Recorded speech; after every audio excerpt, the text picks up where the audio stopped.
Mākou Hawaii nui a ke ave, Hawaii kua uri, Kū-A-Kanaka Hawaii he moku nui e. O Mākou ha mākua, aina paliloa, ha mākua I ka waka I ke ala ulili, ha mākua ki loa ua ki hene lehua, e halau ai. O Mākou na pali a lolua o Waipio I kaua wa'awa'ahia, o Waipio me wai manu na o awa maho e ke alo ka makani, he holua e.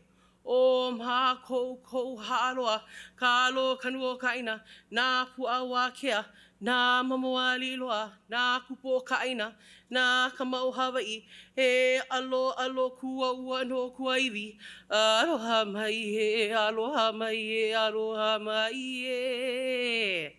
Aloha mai kākou. O wau o ʻiʻini mai kalani kia liʻi kua ʻaina Kahakalau, o Hawaii kuʻu mokupuni, o Hāmākua kuʻu moku, o Waipio kuʻu awawa, o Hiʻilawe kuʻu wailele, o Kanaka kuʻu kahawai, o Mahukona kuʻu kai, a o Kohala kuʻu mauna. Aloha. That was a basic introduction of myself through my ʻaina, through my place. I did not write what she just wrote out. I had to ask somebody else to write that because I could never write that about myself. I'd just be like, I cook and I farm. So first of all, mahalo nui for inviting me all the way from Mokuokeawe, from Hawaii. Yeah, Hawaiian house. And, you know, I was asked to share my story. I was like, all right, so we got 4 hours and we had bring plenty me'ai and some inu and whatnot.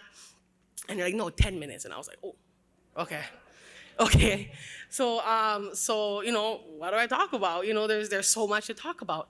And I was thinking, okay, I want to talk about how, you know, my parents started the first Hawaiian-focused charter school, and that I'm a product of that. I wanted to talk about how I grew up in Waipio farming and fishing, and I was part of a historic stream and all this kind of stuff. But I really had to hone it down, and I was like, what is my story? And I realized that my story begins within the first 24 hours of my birth. And I'm gonna cry, so that you guys know. Just saying it already. So my parents intentionally and unapologetically decided that they were going to raise their children in the traditions of our kupuna, of our ancestors. And in 1993, which was like just a couple years ago, because I'm not old, that was not normal. That was still kapu. That was weird. That was too Hawaiian. And people were worried, including families, that by doing that, they would handicap me. They were going to handicap my sister. That was the word they used. So even more, my parents were like, we're doing it. We're doing it because we know this is only going to benefit them. This is only going to make them 21st century Hawaiians. And so my parents did a Māʻawe ceremony. The Māʻawe ceremony is a ceremony you do within the first 24 hours of the first child. And so I'm the hiapo, I'm the oldest in my family. And it is a ceremony to ensure the safety and welfare of the child. It's a ceremony that opens the path for not just that oldest child, but for all the children and the siblings to come. And my parents knew that this ceremony needed to be done in order to place their keiki on the Māʻawe Pono. And the Māʻawe Pono, translated by Mary Kawena Pukui, is the path of righteousness and responsibility. It's a 2-part path, right? How heavy is that? So, righteousness, right, that's the first part. Something everybody wants for their kids. We want our kids to strive, to be honorable, to do well, right? But there's a second part, the kuleana, the responsibility, and that's so Hawaiian. It's so Hawaiian, that reciprocal relationship, that aku and that mai, right? The goal is to do well, to kuliai kanu, to strive, and then in return, you have responsibility now to serve your akua, your aina, your lahui, your community. It's not just, okay, I did good, shoots, mahalo, aloha, I'm gonna go hit the bar now. You have kuleana now. And so I want to talk about a little bit about that ceremony and what kind of happened in it. And so the ceremony, luckily, has been recorded by our kupuna. It's written in Polynesian family systems of Ka'u, and also was taught to my parents by their kumu. And so I was able to kind of separate the ceremony into 4 parts. And so part 1 is protocol.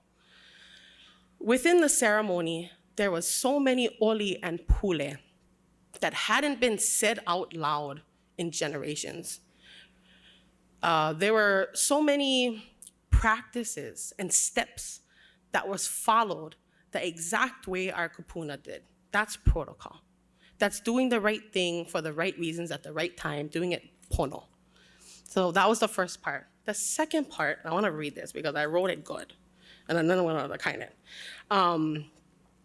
was the second part is when the child gets introduced to their ancestors, to their aumakua, to their kupuna. So both my mom and my dad did their genealogy, connecting me, introducing me, making that relationship between me and my kupuna. My dad, and this is where I'm gonna cry, my dad is one of the lucky Hawaiians that can trace his genealogy back to Haloa. Haloa, you guys, that in our story, that's the first man. That's the first Kanaka, right? And it's the link between man and Haloa Nakalau Kapalili, the Kalo, our brother, and the Mokupuni, the islands, and Papa, and Wakia, and Ho'oku Kalani, and the entire cosmogonic genealogy, which is like a whole nother mo'olelo. But being introduced to Haloa as his family, as his descendant, as his granddaughter. And by the way, all Hawaiians can do this, so I'm not just like, oh, only me can do that. Like, no, everybody, all Hawaiians can do that. But that's just, it's incredible. And so how can your story not start there, right? Because when you're given that type of foundation, when you're given that type of head start, and that's what I look at it, it was a head start, your story is already being written, and that's just the beginning, and in the most positive ways. The third part is partaking in ceremonial foods, in special foods that symbolize so many different things. And so we have the ulu, the breadfruit, which means to grow. To this day, me and my mom have such a special connection to the ulu. Her name is Kū, which is the akua that is associated with ulu. I have the tattoo of the ulu, and I believe that it started at this ceremony. Another food is the hua moa, or the egg, hua meaning to fruit. These are all symbolisms that you want for your kids, right? To grow, to fruit, to do well. Next we have the Mahiki Shrimp. The Mahiki Shrimp means to kind of separate or to kind of peel off. Remember, for 9 months, I was physically connected to her. And so by eating this shrimp, she's kind of symbolically making this connection. We kind of set to separate. Now, she probably only had a little bit of the shrimp because we're very peely till this day. She didn't want me to go too far, so she only a little bit, and then that's it. And finally, the fourth part is that the ieve, or the afterbirth, gets buried in the aina that the child will be raised, making an unbreakable bond. Right? You cannot leave where your afterbirth is. That's the connection. You can't go. And so my ieve is buried under a kumuniu, a new tree, in the ili of Ka'au, in the avava of Waipio, in the moku of Hamakua, the mokupuni of Hawaii. And so now, at 28 years old, when I look back at the ceremony and the goal it had hoped to accomplish, I see that I lived those 4 parts of that ceremony every day. My life is full of protocol.